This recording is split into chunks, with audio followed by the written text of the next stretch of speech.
La forte implication de ces 5 branches d'activité fait du régime général un acteur majeur en faveur du handicap. Arrêtons-nous un moment pour clarifier et rappeler les rôles et les actions de chacune d'entre elles. La branche famille met en œuvre une offre de services combinant le versement de prestations et le soutien aux partenaires et aux structures au service des familles. Tout d'abord, elle verse 3 prestations ayant un lien avec une situation de handicap.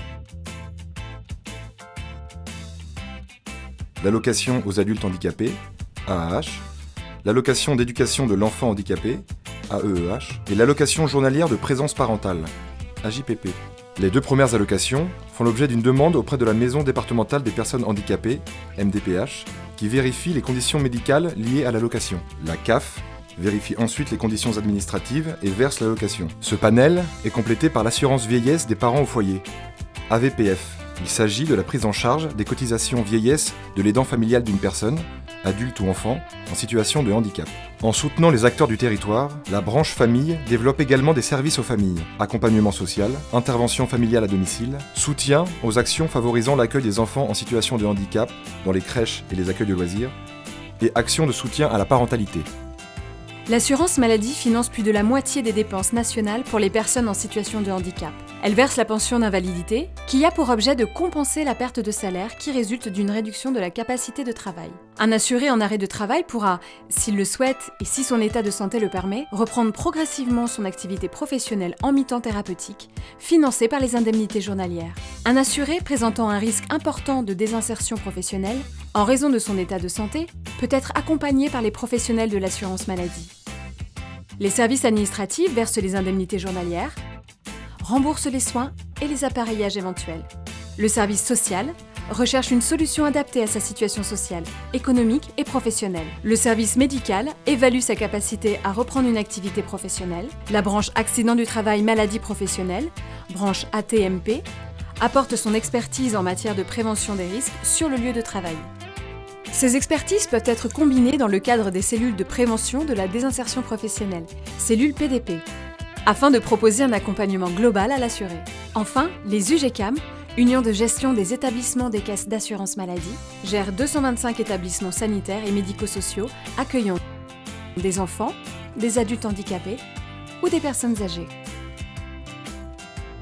Premier groupe français non lucratif de réinsertion professionnelle des travailleurs handicapés, leurs 14 centres de réadaptation répartis sur toute la France ont pour objectif de former, qualifier et renforcer l'employabilité des travailleurs handicapés en construisant avec eux un parcours professionnel adapté. L'assurance retraite prévoit pour les assurés handicapés différentes mesures qui ont une incidence à la fois sur l'âge et sur le montant de leur retraite. Selon leur situation et leur degré de handicap, ils peuvent ainsi partir à la retraite dès 55, 60 ou 62 ans avec le taux maximum, sous réserve de réunir des conditions spécifiques. D'autre part, s'ils n'ont pas obtenu un nombre minimum de trimestres, certains d'entre eux peuvent bénéficier d'une majoration de leur retraite. Les aidants ont également des droits bien particuliers. Les parents d'enfants handicapés, aidants familiaux ou tierces personnes, ont ainsi la possibilité de prendre leur retraite au taux maximum dès 65 ans, et cela même s'ils n'ont pas réuni le nombre de trimestres habituellement nécessaires. De plus, toute personne ayant élevé un enfant handicapé ou ayant la charge permanente d'un adulte handicapé de sa famille peut se voir attribuer jusqu'à 8 trimestres de majoration de durée d'assurance. La branche recouvrement, enfin, a mis en place le CESU, Chèque Emploi-Service Universel.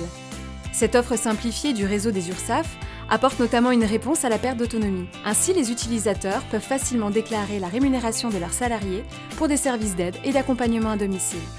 En lien avec le Centre national CESU, certains départements proposent aussi un service de CESU tiers payant. Le conseil départemental prend alors en charge tout ou partie des cotisations en lieu et place du bénéficiaire de l'aide personnalisée d'autonomie, APA, ou de la prestation de compensation du handicap, PCH.